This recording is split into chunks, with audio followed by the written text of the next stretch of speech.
WandaVision returned this week with episode 3, giving us a title credit sequence that very clearly shows that we've moved from the 1960s into the 1970s by paying homage to the Brady Bunch and its very iconic 3x3 title card sequence.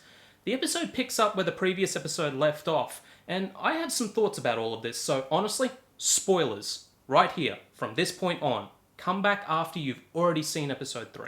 So, Wanda is pregnant, like super ego prego up the duff pregnant, and that's our storyline this week. The pregnancy storyline we usually get in a sitcom only because we're doing Marvel shenanigans. We're going to get that whole storyline in one episode.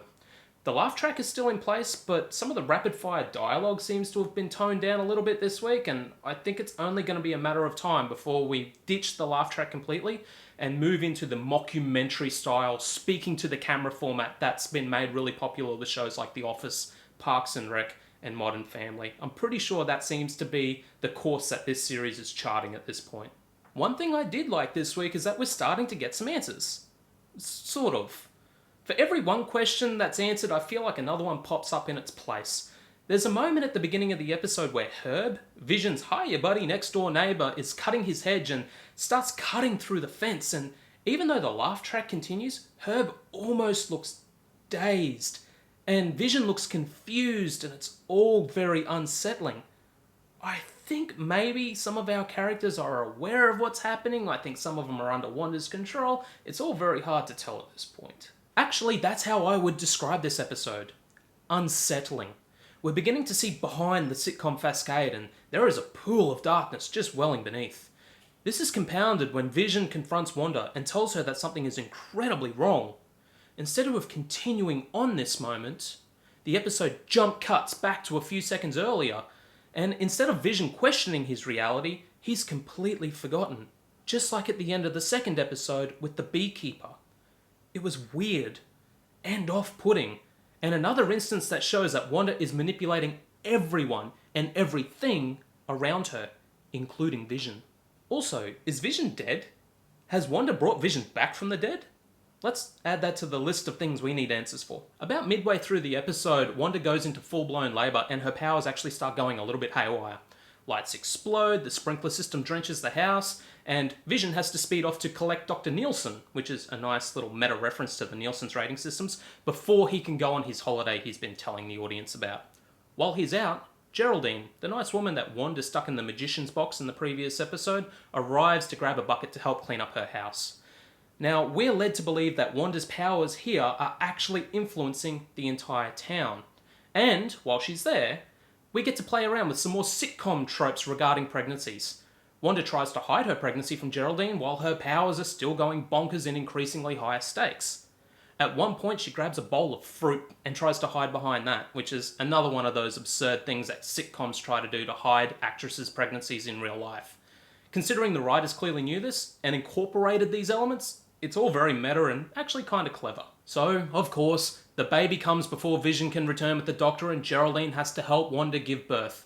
Again, another one of those classic sitcom tropes.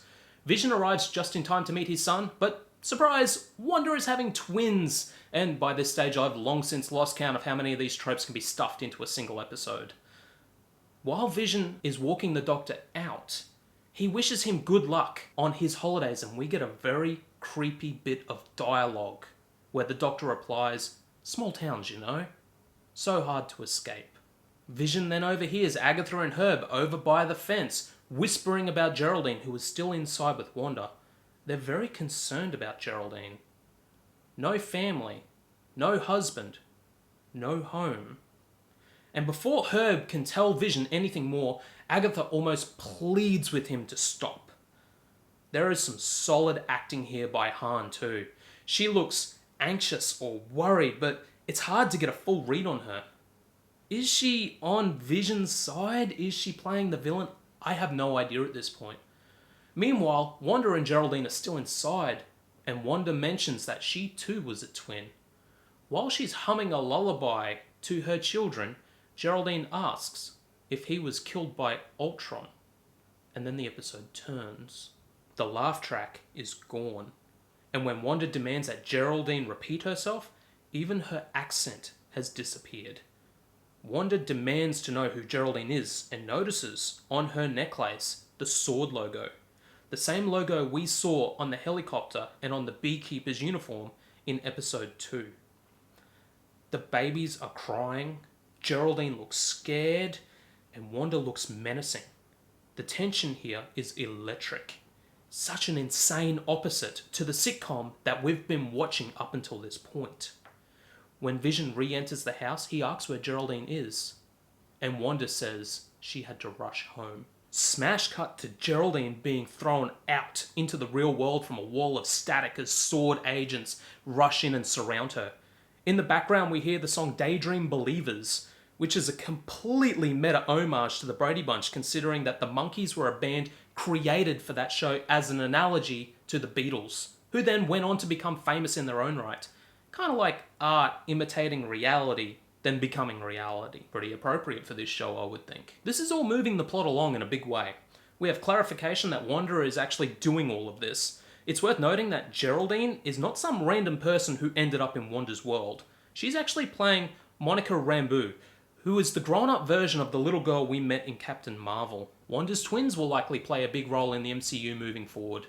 Billy and Tommy, after some convoluted nonsense I'll get into shortly, eventually become Wiccan and Speed, both members of the Young Avengers, which, in addition to their accelerated growth and some of the other Marvel announcements we've had recently, is probably something we will be seeing sooner rather than later. Okay, so some comic book convoluted nonsense. Wanda's children are made of magic. Vision is an android, and as such isn't really human. In the comics, Billy and Tommy were both born with their souls that were slivers of Mephisto, the MCU version of the devil. We've already had some foreshadowing of this, so if the show decides to go down this path, it'll at least make a little bit of sense. But man, comics are weird. So I don't think the show is going to go all in on this depiction of the devil entity, but we'll see. It's already been set up that Agatha, who is probably Agatha Harkness, another witch who, in the comics, orchestrated the birth of Wanda's children. I think they've changed this up a little bit in this interpretation of the characters, so it'll be super cool if Kathryn Hahn ends up playing the villain, but hell, I'd settle for just more of Hahn, period. Anyway, with the house and the town and the setting of the show continually reshaping and changing to suit Wanda's whims, I think we're heading into the 1980s in the next episode. Will we be seeing homage to Growing Pains? Family Ties? Married with Children? Okay, probably not Married with Children. What do you guys think? Let me know in the comments below, and I'll see you next week. Later days.